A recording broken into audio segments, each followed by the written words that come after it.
Hi, my name's Nathan from the Bee Reliever Company.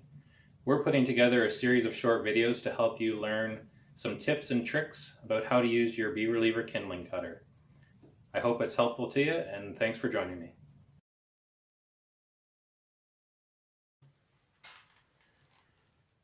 Hi, welcome to another episode of Bee Reliever Kindling Cutter Tips and Tricks. Today I'm just going to talk about one of the things that I like the most about the Bee Reliever Kindling Cutter, and that is sometimes because I haven't planned well enough. It might be early morning and it's cold outside, and all I have left is maybe one piece of wood inside. And because the fire had burned all night, the coals have burned down.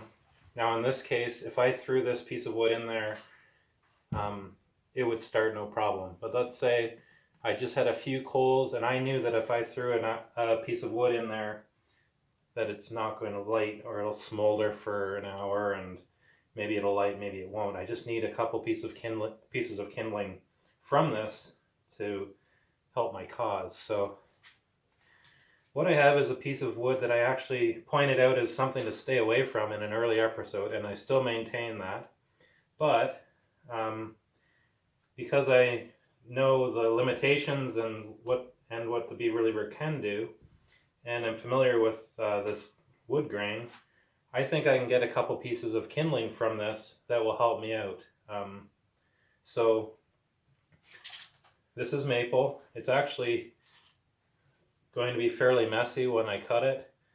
I use this, I call it just a crumb tray. I've made a little piece of little tray out of wood just to help keep things tidy, and it's kind of handy. Maybe I'll talk more about that in another episode.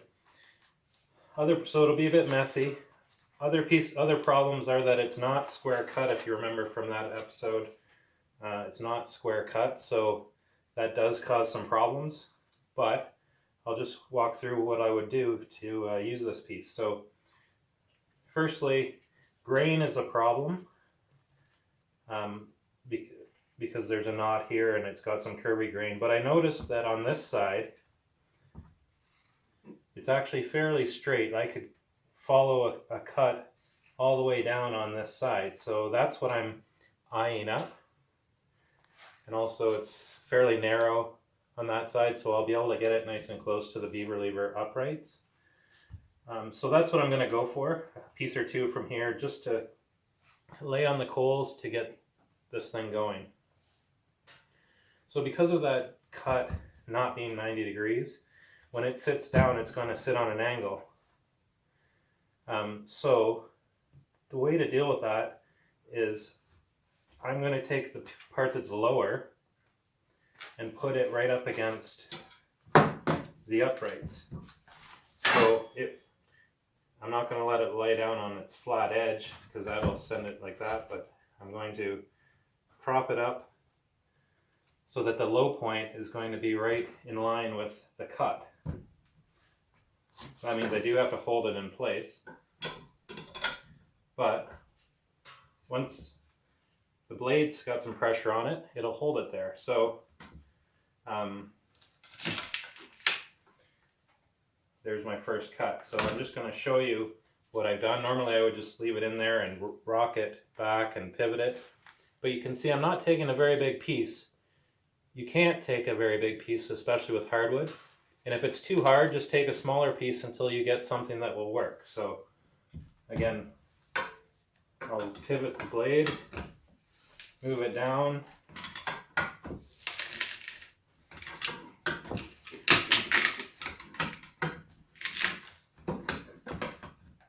I can work my way down through it. And again, because I know that that grain continues right through without hitting a knot, I was quite confident that I could get a piece off of there. And because I've gotten one, I think I'll get greedy and go for another one. And just to show you what I'm taking off, these are not big pieces. They're fairly thin pieces, especially with the hardwood. I pivot it. Looks like I'm going to get 2 pivots.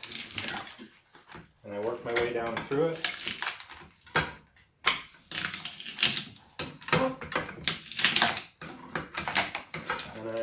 that's really what I was looking for.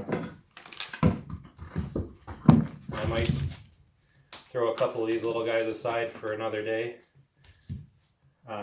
But that allows me to take a couple pieces of hardwood, lay them down, set the rest on top,